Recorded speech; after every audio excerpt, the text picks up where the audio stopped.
P.H. Welshimer. Pearl Howard, Ph. Welshimer, April 6, 1873, August 16, 1957. Pearl Welshimer was born to Samuel and Louisa Jane Wilson Welshimer at Union Center, Union County, Ohio, on April 6, 1873. As a boy, he selected for himself the middle name Howard. In his adult years, he was most often known simply as P.H. Welshimer graduated from Ohio Northern University at Ada in 1894. In his final year of school there, University President Henry Lehr pulled Welshimer aside and urged him to abandon the study of law for the ministry. As a result, Welshimer attended Hiram College to study preaching. After graduating from Hiram in 1897, Welshimer accepted a call to a church in Millersburg, Ohio. Welshimer met his wife, Clara Hornig, in Millersburg.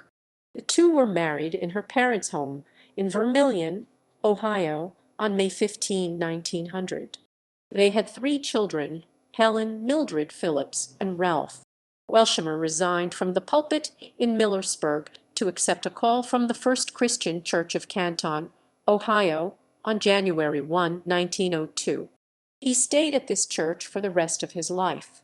Under Welshimer's guidance, the Canton congregation became one of the largest Christian church congregations in the country, especially well known for the unusual methods Welshimer used to attract people to worship and the success of its Sunday school program.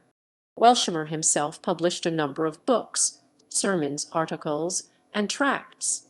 He was also a highly sought-after speaker, a member of the Commission on Restudy, president of the short-lived Phillips Bible Institute, as well as an active member and thrice president of the North American Christian Convention.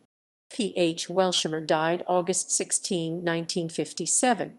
In October 1957, Harold L. Davis was chosen as the successor to Dr. Welshimer. Mr. Davis served as Ph. as assistant for 4 years and would serve for 12 years until 1969.